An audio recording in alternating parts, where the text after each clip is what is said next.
ذرا سوچئے اگر میں آپ سے کہوں کہ آپ کی زندگی کی سب سے بڑی تباہی کسی دشمن نے نہیں بلکہ آپ کے صرف 5 منٹ کے غصے نے کی ہو تو کیا آپ یقین کریں گے؟ کتنے رشتے، کتنی دوستیاں، کتنے گھر اور کتنی زندگیاں صرف ایک پل کے غصے کی وجہ سے برباد ہو جاتی ہیں۔ لیکن کیا آپ جانتے ہیں کہ ہمارے پیارے نبی صلی اللہ علیہ وسلم نے ایک ایسی نصیحت دی تھی جو اگر ہر انسان اپنا لے تو اس کی آدھی پریشانیاں ختم ہو جائیں؟ اس ویڈیو کو آخر تک ضرور دیکھیے کیونکہ ہو سکتا ہے آج کی یہ حدیث آپ کی زندگی بدل دے۔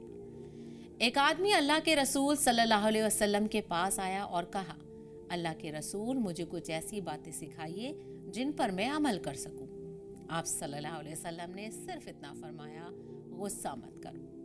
وہ آدمی بار بار نصیحت مانگتا رہا اور ہر بار نبی صلی اللہ علیہ وسلم کا وہی جواب تھا، غصہ مت کرو۔ قرآن مجید میں اللہ تعالیٰ متقین کی پہچان بتاتے ہوئے فرماتا ہے، جو خوشی اور تنگی دونوں حالات میں اللہ کی راہ میں خرچ کرتے ہیں، اپنے غصے کو پی جاتے ہیں اور لوگوں کو معاف کر دیتے ہیں، اور اللہ احسان کرنے والوں سے محبت کرتا ہے۔ سورہ آل عمران میں اس کا ذکر ہے۔ یاد رکھیے، طاقتور وہ نہیں جو کسی کو زمین پر گرا دے، اصل طاقتور وہ ہے جو غصے کے وقت خود پر قابو پالے۔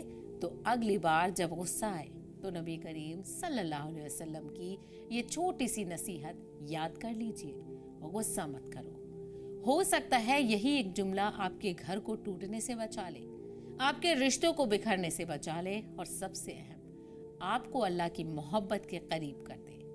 اللہ تعالیٰ ہمیں اپنے غصے پر قابو پانے، لوگوں کو معاف کرنے اور نبی کریم صلی اللہ علیہ وسلم کی اس مبارک نصیحت پر عمل کرنے کی توفیق عطا فرمائے۔ آمین۔